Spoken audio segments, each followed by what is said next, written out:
This, of course, is a time of the year when we look for hopeful messages, especially now when we seem to face so many problems on so many fronts that are unsolvable problems.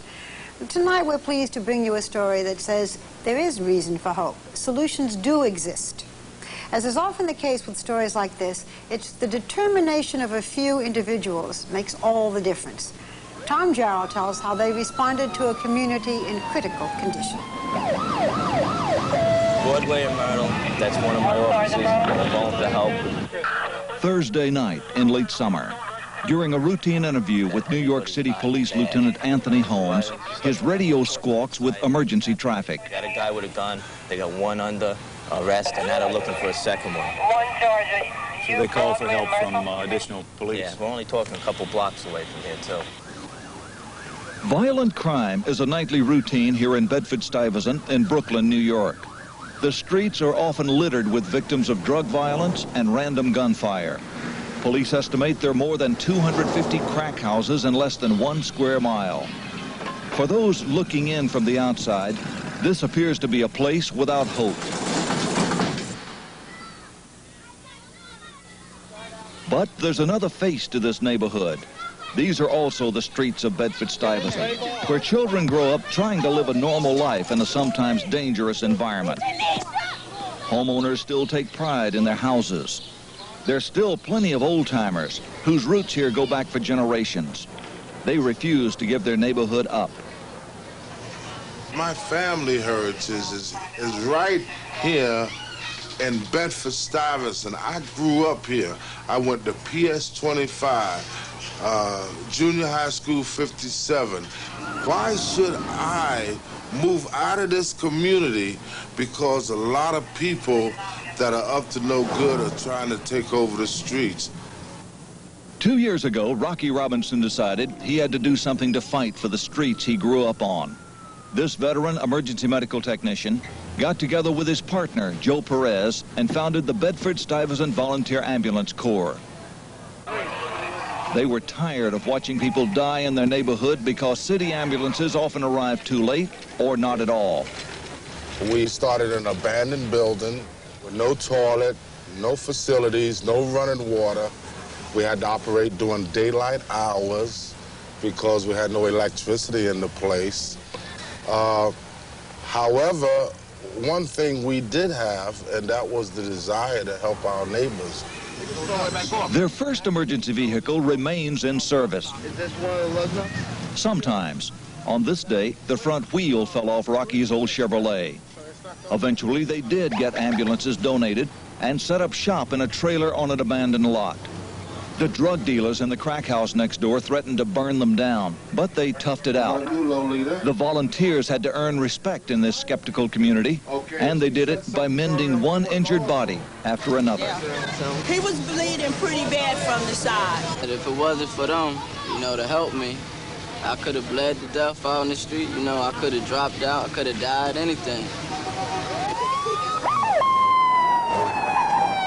Soon, the Bed-Stuy volunteer ambulances were a familiar and reassuring presence on the streets. Supplementing the tax-supported city emergency services, the Bed-Stuy volunteers responded to every emergency, from police calls on the radio to telephone calls to the trailer for help. The message they conveyed, somebody cares. The old days when people waited for up to a half an hour for an ambulance were gone. Bed-Stuy today has emergency ambulances on the scene faster than most other communities in the nation, with a response time of less than 5 minutes. And minutes are crucial. Here's an example. A call for help comes over the radio. The medics rush up a narrow, potentially dangerous stairway. In an apartment, they find the victim, a young man choking on a bone lodged in his throat. The ambulance crew from Bed-Stuy works to dislodge the bone. Within minutes, he's okay, breathing on his own. The crisis has passed as the crew from the city's emergency medical service arrives on the scene. He was sitting down eating dinner. He started choking on a fish bone. All right. And he's coughing forcibly, he's talking. Quick action has possibly saved a life. Did you phone the ambulance service? How fast did they get here after you phoned them? Right away. Within minutes? About 5 minutes. 5 minutes and they were here. 12, 13, 14, 15. But it takes more than fast action to save a life. These volunteers must be prepared to take personal risks. All right? You have a patient laying there. It could be a street person. It could be somebody that has dirt all over his face. You have to make this decision. Are you going to try to save this person's life, or are you going to scorn them because they're dirty? They could have blood all over their face. Vomit is coming out of their mouth. You're going to have to make the decision. That's the decision. But so use the face mask now that it's the night. Well, if you don't have your face mask, what are you going to do? When you're on the street and you see someone down because of cardiac arrest, you're going to forget about the fact that they're this, they're that, they're black, they're white, they're green. Doesn't matter. I might call somebody else. No, you're going to do it. Once you learn how to do this, you're going to do it.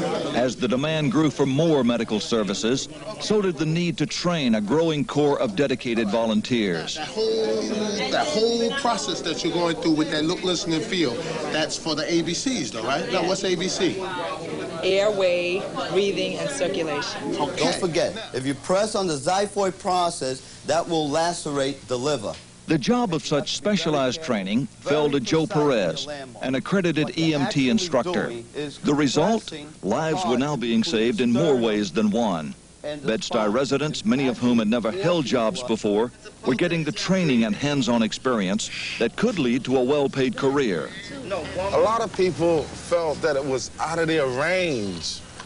And what me and Joe did, we came and said, you could do it. I could do it, you could do it.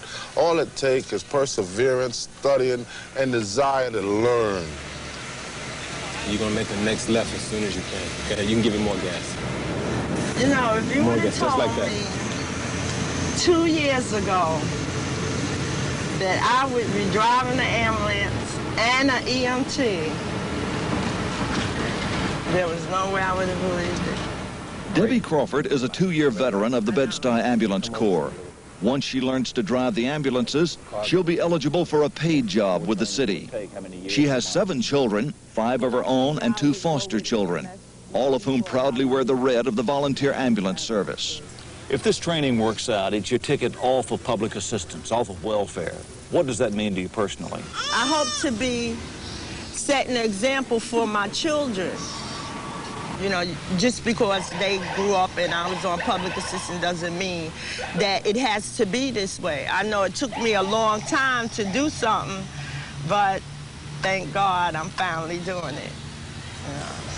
Base to 4, pick it up. Come on, base. Base to 4, pick it up. Base stop 4, base. Yeah, I got one for you. Heavy bleeder, heavy bleeder. You ready for the ambulance? Ready. As a volunteer, Debbie works 6 days a week, 4 p.m. until midnight, handling up to 8 calls a shift. They are summoned to help people alone in their apartments suffering from the agonies of diseases like AIDS and tuberculosis. But most calls are street emergencies. Some of the Bed-Stuy Ambulance Corps' proudest moments have been when they've rushed to the aid of injured policemen. On this night, just past 11 p.m., an urgent call comes in over the radio. There's just been a major accident involving an undercover police car that was responding to the assistance of another police officer struggling over a gun. The intersection is littered with wreckage, the injured, the dazed. Bed-Stuy volleys, like Debbie Crawford, are on the scene. I know when we need it, they're there. They were just there the other night for me. They've been there in the past, and I know they're going to be there in the future, hopefully. What does it mean to have a volunteer ambulance corps succeeding in a community that has a lot of rough and tough violence associated with it? John, you got it? It means a lot to me because I'm constantly seeing bad. I'm constantly seeing people get arrested. I'm constantly meeting the wrong half of society. Then comes along someone like this. You know, it brings me back to reality and brings my officers back to reality that there are people out there that can. The Ambulance Corps is helping to restore a sense of community to people who had been watching it slip through their fingers. The symbolism of the battered old trailer with bullet holes parked on a derelict lot has taken on a broader meaning, because now the corner is alive with new constructive activity. where volunteers gather and important work is being done. They've made their trailer an alternative to the streets. Teenagers can come and learn to dispatch ambulances and help people who come in with health problems. And in the process, learn the values that can make their neighborhood survive. 17-year-old Qasim Ali grew up on these tough streets. He's chosen to go the route of volunteer service. What have Rocky and Joe taught you? What's been important? To respect, to be there when people need me, and to love my neighbors, you know, as thyself. How much time do you spend with the ambulance corps? Monday, Wednesday, Friday, and Saturday, I'm at the volunteer ambulance corps. Does that cut down the amount of time you have for other things like recreation and fun and school, or is this a pretty strong commitment? This is my recreation. This is my fun, you know, volunteering. It's important to remember these volunteers aren't getting paid. It's 1:30 over there. But sometimes there are unexpected rewards. Volunteer Tim Sutton may be able to realize his lifelong dream to become a doctor because of a generous supporter who offered to pay his way to medical school. And I've often worried about where I would get the money. I know I have the ambition, and I know I'm smart enough to do anything I want to do, but the way the world is today, you got to have some kind of cash, and I just didn't have it. So the next time we see you, it may be Dr. Sutton. I hope so. Why don't we have this in Watts, Washington, D.C., Philadelphia? People have to take control of their own destinies and stop waiting for the other guy to come and do what you are capable of doing. How great. They are an inspirational bunch, aren't they? Tom, would it be complete pipe dreaming to imagine that other communities could imitate this? I think it could work. You can get seed money and get organization get underway. The key ingredient here is the inspired leadership that Rocky and Joe have given, the trained inspired leadership to get with it and stay with it. That's difficult to find in communities. Now, when something like this works, to what extent does that tend to let the local government off the hook? Well, the city ambulance services are friendly competitors. They, it's believed, actually have improved their service by the Bed-Stuy volunteers being there in the race to get to the scene first. That actually city services have improved. Sure. Well, and if two ambulances arrive, that's better than if none arrives.